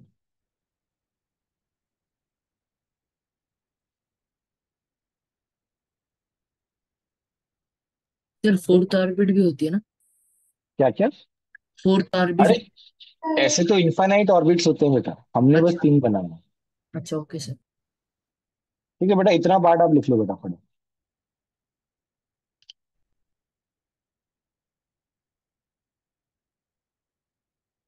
और मतलब न्यूक्लियस से उसका डिस्टेंस जितना ज्यादा बढ़ेगा उसकी एनर्जी उतनी बढ़ेगी। यस बेटा। सर पर मैक्सिमम अट्रैक्शन और लेस एनर्जी का रिलेशन नहीं समझा। बेटा जितना ज्यादा स्टेबिलिटी होती है एनर्जी उतनी कम होती है। अभी एग्जांपल में समझाया तो है यार, इसमें क्या समझ में नहीं आया? सर नहीं, मैक्सिमम अट्रैक्शन और less energy in first orbit वो वाला। अरे तो यार स्टेबिलिटी और एनर्जी वाला ही तो रिलेशन है यार। If maximum attraction is there that means more stable. Attraction का मतलब स्टेबल ही तो है।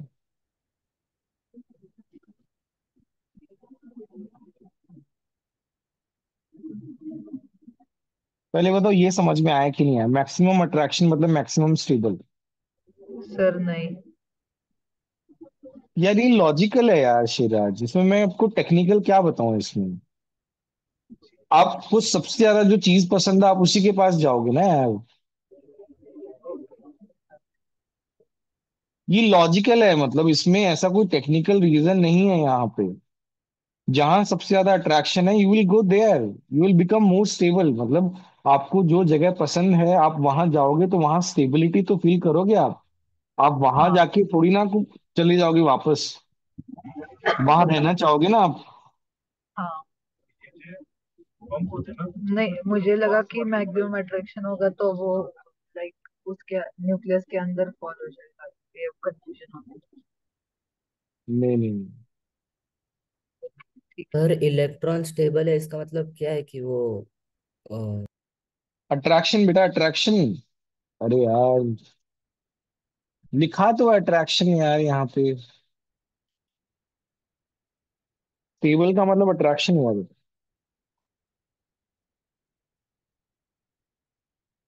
जितना दूर जाएगा मतलब जितना उसका लास्ट ऑर्बिट तक जाएगा उतना स्टेबल रहेगा। ऐसा है ना सर? आप पता नहीं यार क्या बोल रहे हो, तो समझ में नहीं आ रहा। सर मैं कह रहा हूँ मतलब जितना वो न्यूक्लियस से दूर होगा उतना स्टेबल होगा ना। उल्टा क्यों बोल रहे हो यार? इतना सब डिस्कशन हुआ फिर आप उल्टा बोल रहे हो अभी। आप पढ़ो तो सही क्या लिखा हुआ है पहले।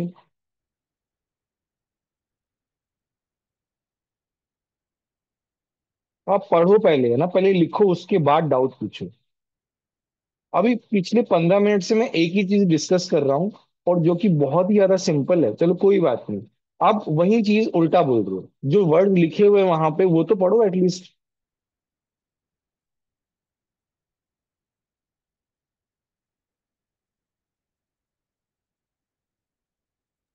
Sorry sir.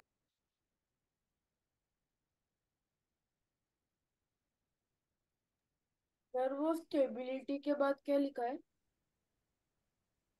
प्रोपोर्शनैलिटी है बेटा। Okay sir.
Done sir.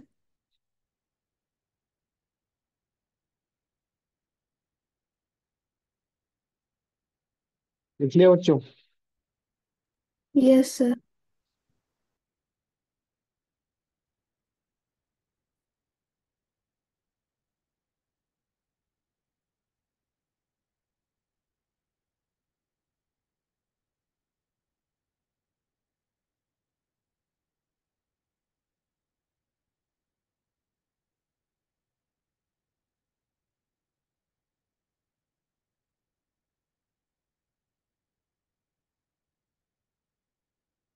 Sir चलो आगे बढ़ते हैं।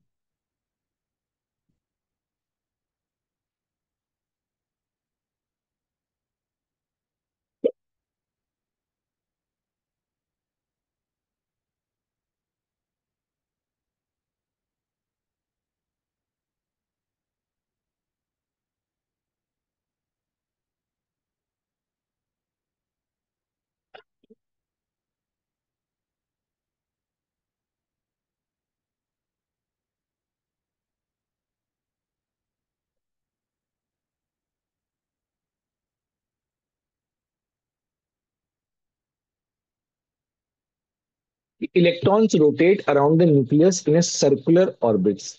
These orbits are of fixed energy. इनकी एनर्जी क्या होती है? फिक्स होती है। तो जो रदरफोर्ड का ड्रॉबैक था वो यहाँ पे बेटा दूर हो गया। That's why they are known as stationary orbits. ठीक है, इनको स्टेशनरी ऑर्बिट्स बोलते हैं। और इनफाइनाइट स्टेशनरी ऑर्बिट्स होते हैं अराउंड द न्यूक्लियस। और energy of every orbit is quantized. हर एक ऑर्बिट की एनर्जी बेटा क्या होती है? क्वांटाइज्ड होती है। क्वांटाइज का मतलब फिक्स है बेटा। हर एक ऑर्बिट की एनर्जी फिक्स है और वो क्या होती है? इंक्रीज होती है एज ऑर्बिट नंबर इंक्रीजेस।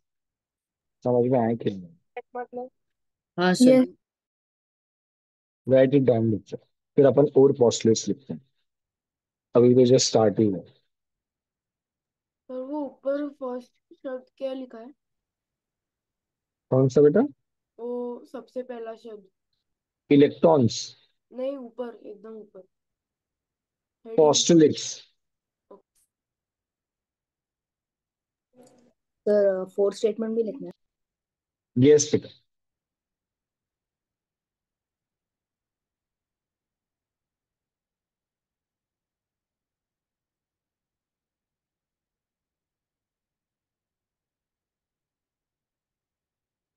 फटाफट लिखो ये।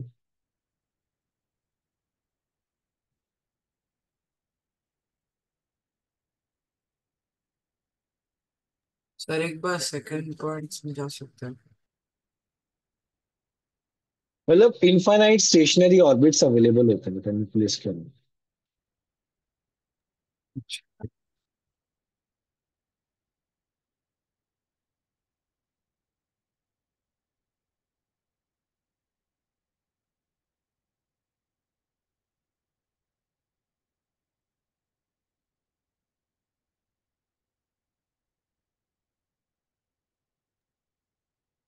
सर तो फिर इसमें ऑर्बिट की एनर्जी फिक्स्ड है, मतलब कि वो मैक्सवेल की जो थियरी है उसका इससे कैसा रिलेशन है?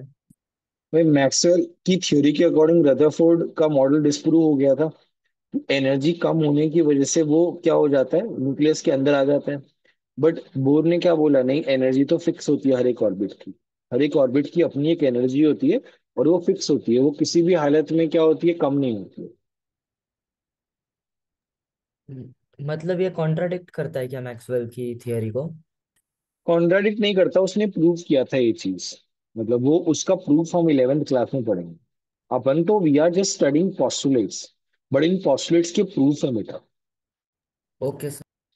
तो मैक्सवेल की थ्योरी सही थी बट यहाँ पे कुछ और भी हो रहा है। यहाँ पे कुछ अलग चीज हो रही सर सो प्रूफ हम 11th ग्रेड में पढ़ेंगे। है। यस।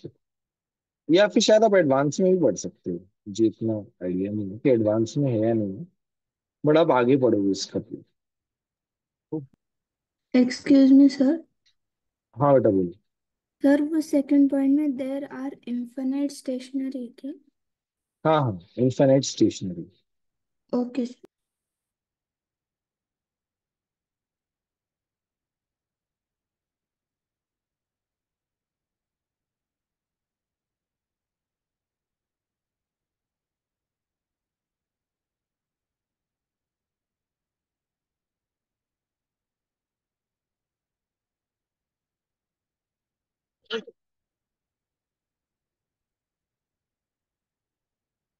यस नीरव बोलो। तो ये ऑर्बिट्स के बीच में गैप कितना होता है वो पता चला क्या अभी तक? वो पता चलेगा बेटा आगे 11th क्लास। अच्छा तो मतलब है ना नॉलेज में। हाँ। ओके ठीक है, thank you.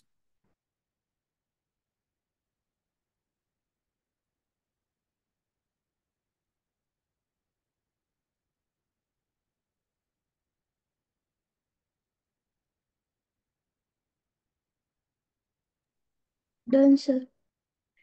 Sir third point का मतलब है कि उस ऑर्बिट में सेम एनर्जी के इलेक्ट्रॉन्स ही घूमते हैं ना। क्या क्या? थर्ड पॉइंट का मतलब यही है ना कि हर एक ऑर्बिट में सेम एनर्जी के इलेक्ट्रॉन्स घूमते हैं।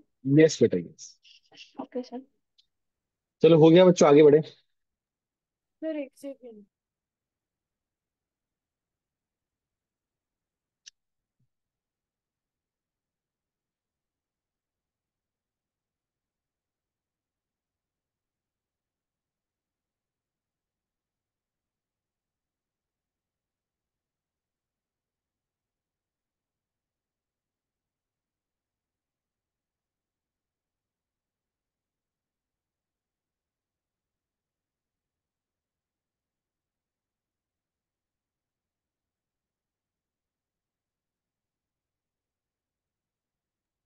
Done sir.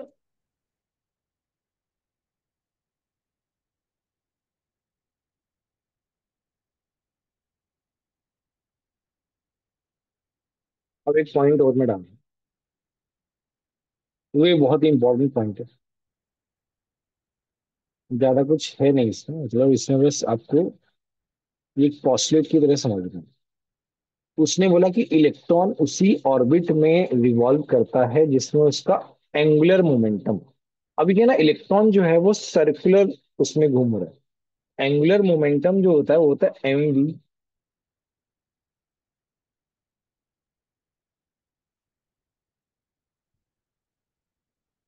अपने नॉर्मल मोमेंटम क्या होता है, m इंटू वी होता है। हाँ। बट अगर सर्कुलर में अगर घूम रहा है, मोमेंटम क्या होता है, m into v. Angular momentum मतलब सर्कल वाला, इसे सर्कल वाला जान। तो फिर क्या आ जाता है, रेडियस भी आ जाता है। ये क्या हो जाता है बेटा, वेलोसिटी। ये क्या हो जाता है, रेडियस। तो उसने बोला कि इलेक्ट्रॉन उसी ऑर्बिट में रिवॉल्व करेगा जिसमें उसका एंगुलर मोमेंटम उसके N H upon two pi, मतलब integral multiple of H upon two pi के बराबर हो जाए, मतलब N into H upon two pi. N यहाँ पे बेटा क्या है, ऑर्बिट नंबर है। और यहाँ पे एच जो है ना, वो है प्लैंक्स कांस्टेंट। ये आप आगे बढ़ोगे प्लैंक्स कांस्टेंट के बारे में। ठीक है। तो ये फॉर्मूला है बेटा, ये फॉर्मूला बराबर होगा तो फिर क्या होगा, इलेक्ट्रॉन इसमें रिवॉल्व करेगा। इसमें ज्यादा अपन डीप में नहीं जाएंगे क्योंकि ये बस एक पॉस्टुलेट है। तो जैसे लगता कैसे है ये, for first orbit, first orbit के लिए क्या आ जाएगा, mv r1 for first orbit is equal to, यहाँ पे n इक्वल टू क्या हो गया बेटा, वन हो गया, one into H upon two pi. ठीक है। For second orbit, second orbit के लिए यानी क्या हो गया, तो ये क्या हो जाएगा, mvr2 is equal to two into H upon two pi. मतलब क्या हो गया, एच अपॉन पाई हो गया। ठीक है। और थर्ड ऑर्बिट क्या हो जाएगा बच्चों,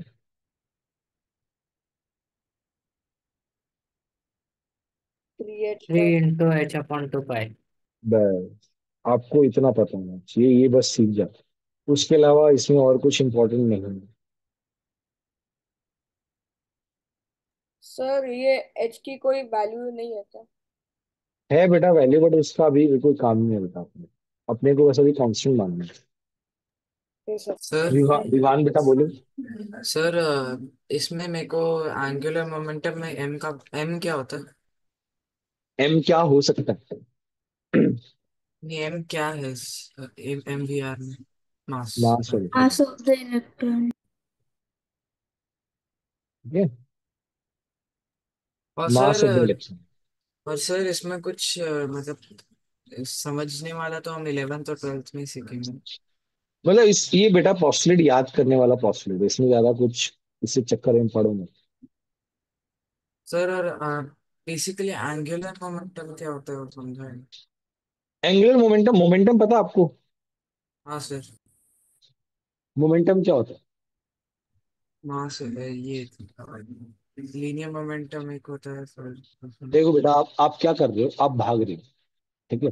अब भाग रहे हो तो आपका एक मोमेंटम होगा, राइट। हाँ अब हाँ। वैसे ही आप सोचो कि आप सर्कल में भाग रहे हो, तो उस सर्कल में भागते टाइम जो मोमेंटम होगा वो होगा एंगुलर मोमेंट।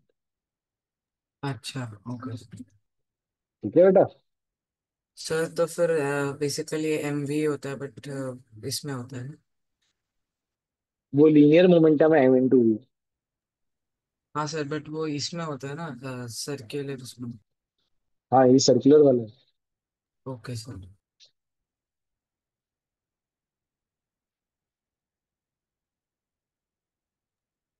पर ये प्लैंक्स कांस्टेंट क्या है? अभी जरूरत नहीं बेटा जानने, ओके आगे सर। पढ़ेंगे इसके बारे में।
ये लिखते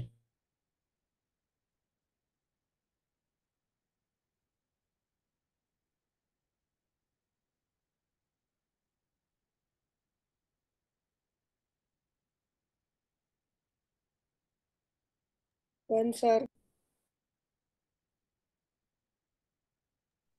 सर 1 है।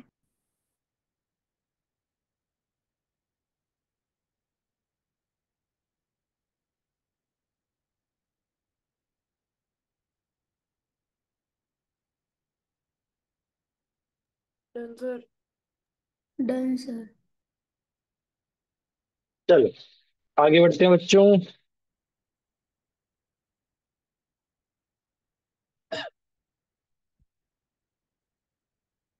बेटा आप ध्यान से समझना आप लोग। देखो, जो सबसे पहला एनर्जी का स्टेट होता है ना, सबसे पहला n = 1, उसको बोलते हैं बेटा ग्राउंड स्टेट। क्या बोलते हैं बेटा? ले लो, ground ground state. Energy electron when closer to the nucleus is it its minimum energy state known as ground state. The energy is emitted or absorbed only when electron jumps from one energy level to another. इसका मतलब electron जब अपने ही किसी energy level पे है, मतलब अपने ही किसी स्टेशनरी ऑर्बिट में है, तो उसकी एनर्जी कांस्टेंट रहती है। बट अगर वो जंप करता है, मतलब एक ऑर्बिट से दूसरे ऑर्बिट में जाता है, तो एनर्जी लूज भी हो सकती है और गेन भी हो सकती है। ये लिखा हुआ है। और जो सबसे मिनिमम एनर्जी वाला स्टेट है, जिसको अपन क्या बोलते हैं, ग्राउंड स्टेट। n = 1। n = 1 जो है उसको बोलते हैं बेटा ground.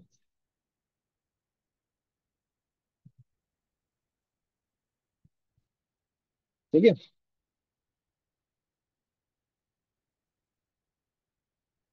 Now it may jump from higher energy level to lower energy level. जैसे मान लो ये n = 2 से n = 1 पे आ रहा है, हायर से लोअर आ रहा है, तो यहाँ पे क्या होगा ना बेटा, एनर्जी रिलीज होगी। एमिटेड एनर्जी का मतलब एनर्जी रिलीज होगी। एनर्जी रिलीज क्यों होगी भाई? E2 क्या है बेटा? E1 से ज्यादा है, ये अपन ने पढ़ा है अभी अभी। तो अगर मान लो यहाँ पे 50 एनर्जी और यहाँ पे 40 है, तो जब ये 50 से 40 में आएगा तो उसे 10 एनर्जी लूज करनी पड़ेगी ना बेटा। बोलो। Yes sir. तो ये एनर्जी लूज कर देता है, ये 10 एनर्जी होगी, ये लूज हो गई। अब क्या है ना, मान लो ये यहाँ पे n = 1 लोअर एनर्जी लेवल पे है और उसे हायर एनर्जी लेवल जाना है, तो उसे एनर्जी अब्जॉर्ब करना पड़ेगा, मतलब गेन करना पड़ेगा। अब्जॉर्ब मतलब गेन। तो ये +10 हो जाएगा, ये -10 हो जाएगा, ऐसा। उसे एनर्जी कहीं ना कहीं से लेनी पड़ेगी उसको, तब जाके वो ऊपर जाएगा।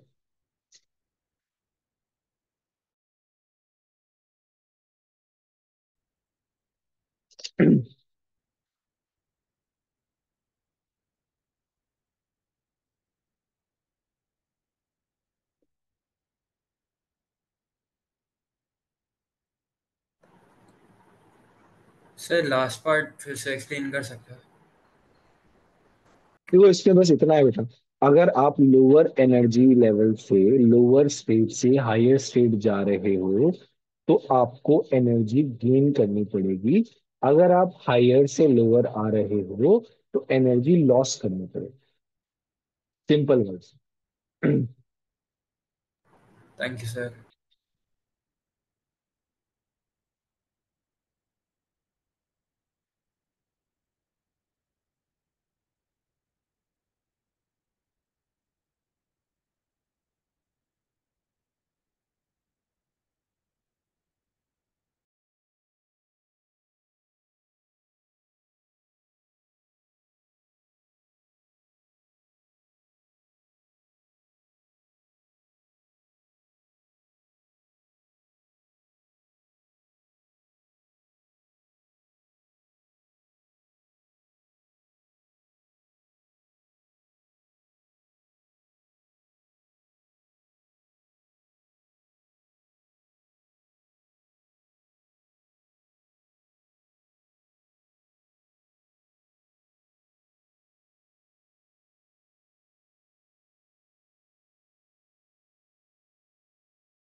सर मुझे एक डाउट था।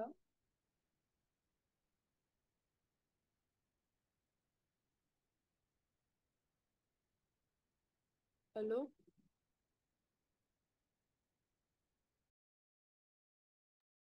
यस बेटा बोलो। सर अगर ये एनर्जी लूज हो जाती है तो ये जाती हाँ, कहाँ है फिर?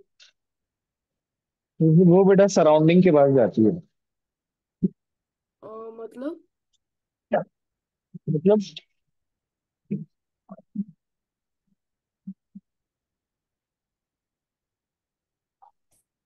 उसके आसपास जो है बेटा उसको मिल जाती है। जैसे अकेला एटम तो रहेगा नहीं, किसी ना किसी के साथ रहेगा, तो किसी हाँ। और को मिल जाएगी। Okay sir.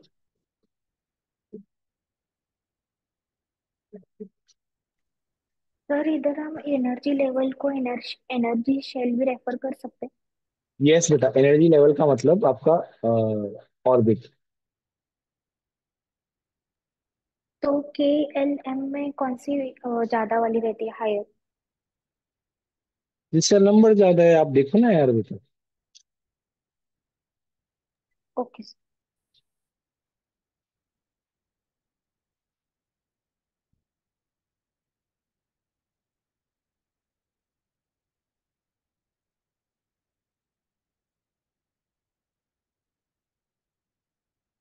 सर ये क्या बोलते हैं, इलेक्ट्रॉन्स में कॉमन है ना?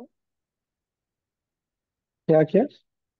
ये मतलब जो जब वो जंप करते हैं, जब इलेक्ट्रॉन एक higher energy level to lower level में जंप करते हैं तो वो ये लाइक कॉमन है ना एटम में? हाँ,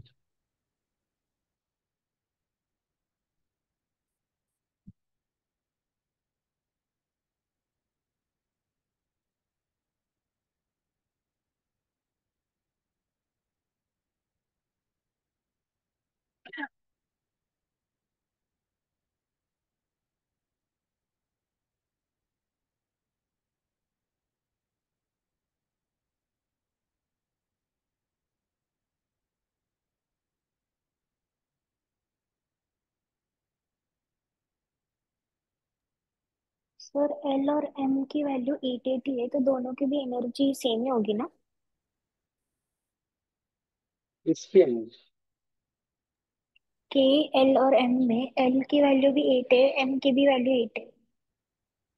कहाँ एट है यार? एट कहाँ लिखा हुआ है? नहीं नहीं सर, मैं एनर्जी शेल्स के बारे में बात कर। अरे वो तो ठीक है, बट एट कहाँ लिखा हुआ है यार? क्या बोल रहे हो आप? कहाँ लिखा हुआ है एट?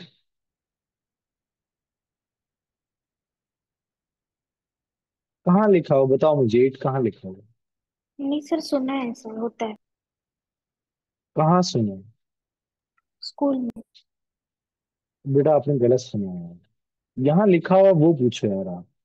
आपने कुछ भी सुन लिया, उसका कोई मतलब नहीं है एट का। क्या बोल रहे हो आप, बताइए। ओके।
देखिए बच्चों, हाँ सर। नहीं सर, 1-2 मिनट प्लीज।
बेटा आपका जो बोर्ड मॉडल है वो बहुत स्पेसिफिक है। वो एप्लीकेबल है सिंगल इलेक्ट्रॉन सिस्टम के लिए, सिंगल इलेक्ट्रॉन स्पीशीज के लिए। जैसे हाइड्रोजन हो गया, हीलियम प्लस में कितने इलेक्ट्रॉन है बेटा? हीलियम प्लस एक इलेक्ट्रॉन। लिथियम प्लस टू में 1 इलेक्ट्रॉन। बेरिलियम 3 प्लस में 1 इलेक्ट्रॉन। तो इनमें ही एप्लीकेबल है बेटा, और कहीं एप्लीकेबल नहीं है बेटा, मल्टी इलेक्ट्रॉन के लिए है ही नहीं। सर तो मल्टी इलेक्ट्रॉन के लिए कौन सा मॉडल है? आएगा बेटा, बहुत बाद में आएगा। अच्छा। सर मुझे नहीं समझा। हमें तो मल्टी समझाने के इलेक्ट्रॉन सर मतलब सिंगल नहीं समझे इलेक्ट्रॉन फिर। कैसे होगा? बेटा इसका मतलब है कि बोर का मॉडल जो है वो सिंगल इलेक्ट्रॉन स्पीशीज के लिए ही एप्लीकेबल है, मतलब ऐसी स्पीशीज जिसमें एक ही इलेक्ट्रॉन है। जैसे हाइड्रोजन के अंदर एक इलेक्ट्रॉन है, अगर हम हीलियम से एक इलेक्ट्रॉन निकाल दें तो हीलियम प्लस बन जाता है और उसके पास भी एक ही इलेक्ट्रॉन बचता है। लिथियम 2 प्लस है, तो लिथियम के अंदर 3 इलेक्ट्रॉन होते हैं, अगर हम दो निकाल देंगे तो एक ही बचेगा। इस तरीके से लिखा हुआ है। तो ठीक है सर। वो मल्टी इलेक्ट्रॉन के लिए बेटा एप्लीकेबल नहीं है। सर ये कब तक चलता रहेगा, मतलब कैल्शियम तक? कितना भी कर लो बेटा, बड़े स्टार्टिंग के ही मैटर करता है, उसके बाद तो क्या ही है। तो सर फिर उसके बाद हाइड्रोजन के फॉलो सारे फॉर्म्स मतलब ऊपर ट्रिटियम वाला। वगैरह सब होंगे सर? हाँ बेटा। Okay sir. सर पर ऐसा क्यों है? भाई उसकी वो उतना ही कर पाया बेटा वो यार, अब इनका क्या मतलब, आपने कुछ रिसर्च किया, आपकी रिसर्च लिमिटेड है तो वो लिमिटेड है, इसका कोई सर तो रीजन फिर थोड़ी है। कौन सा मॉडल आज यूज होता है सब श्रोडिंगर एटम्स का के मॉडल लिए? यूज होता है, श्रोडिंगर वाला।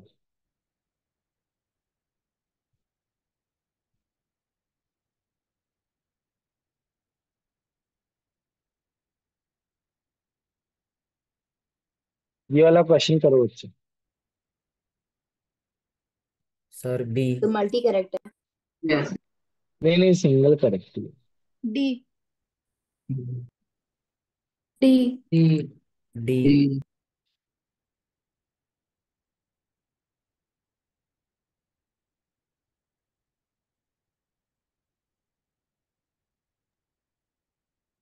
सर लास्ट वाले इसमें बी का +3 होना चाहिए ना?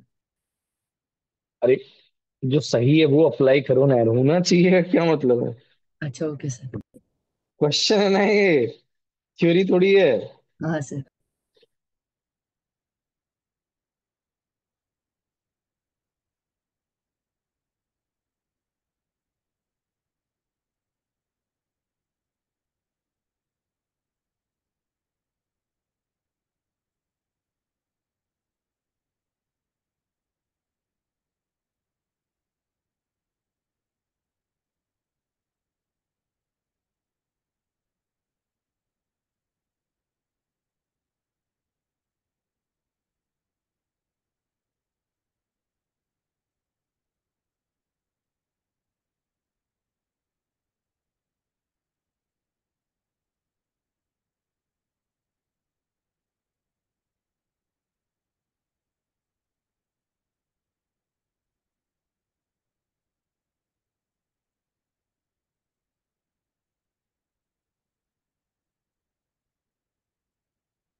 Sir, your voice is not audible.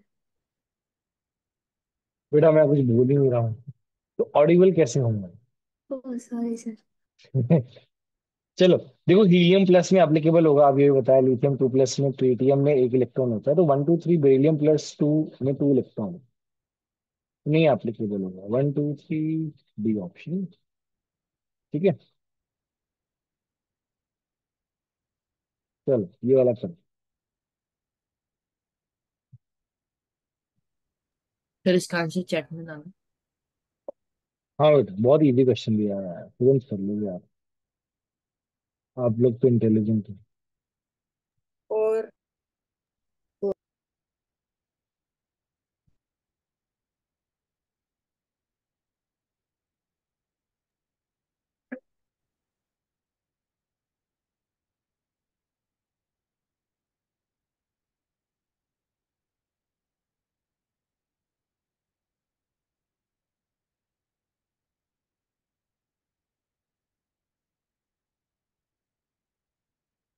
ये सर बहुत थोड़ा सिंपल ऊपर है। लोगे क्या, मुझे स्क्रीनशॉट लेना है। एक मिनट बेटा, NH/2 pi is equal to 4H/2 pi. यहाँ से N क्या आ गया, 4 आ गया बेटा, इससे ज्यादा इजी क्या मिलेगा बेटा।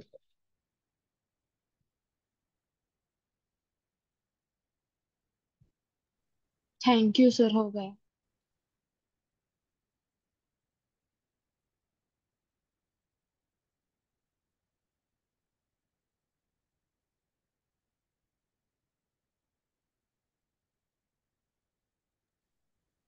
सर। बोलो बच्चों, कोई डाउट है क्या? No sir. नहीं सर।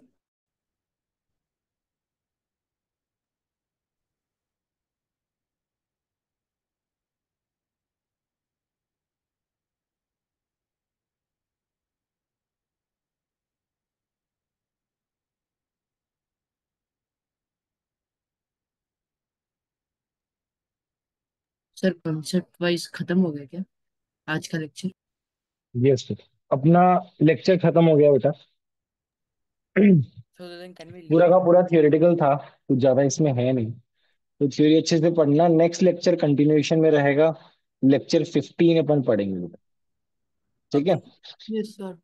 तो सर अभी हम लीव अभी कर सकते हैं अगर हो गया हमारा तो। यस बेटा, आपका आप लीव कर सकते हो। किसी को डाउट है तो आप पूछ सकते हो। If anybody has any doubts, they can raise their hands and they can ask you doubt. Yes Siraj, बोलिए बेटा, क्या डाउट है? सर रदरफोर्ड ने उसमें डिसएडवांटेज था कि एग्जैक्ट पोजीशन उसमें उन्होंने स्पेसिफाई नहीं की थी, पर उन्होंने बताया था कि ऑर्बिट्स तो एग्जिस्ट करते हैं। तो हम नहीं बोल सकते क्या कि पोजीशन तो उसमें हो गई ना, उन्होंने बता दी।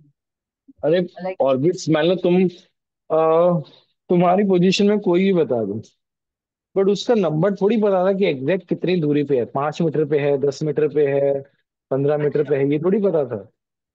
हाँ।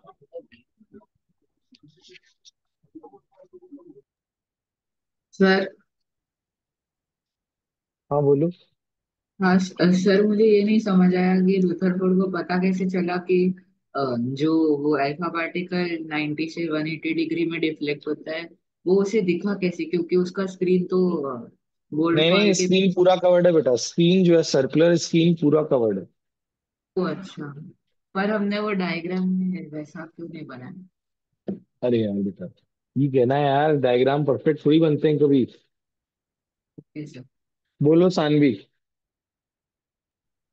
सर वो साइंटिस्ट को कैसे पता था कि एटम सर्कुलर शेप में है? नहीं पता था उसको यार, सर्कुलर शेप का इससे क्या लेना देना? और उन्हें पता कैसे चला कि atom circular orbits and everything है? अरे सर्कुलर, सर्कुलर तो यार कहाँ से पता चला?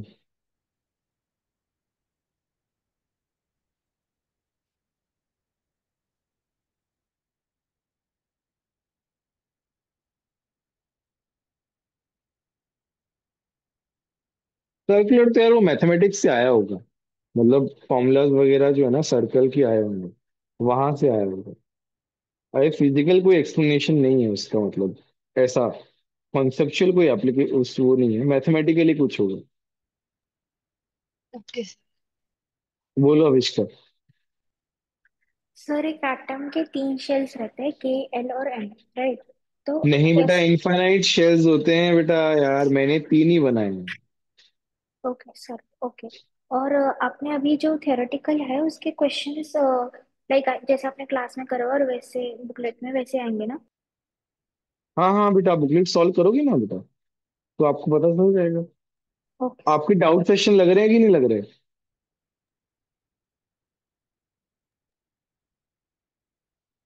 सर। सर है ना। बोलो। है बोलो सर। श्रीराज।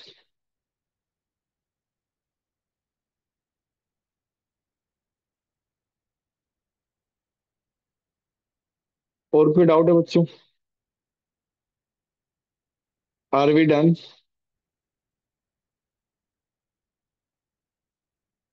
ऑल राइट, चलो, bye everyone. Bye sir. Bye sir.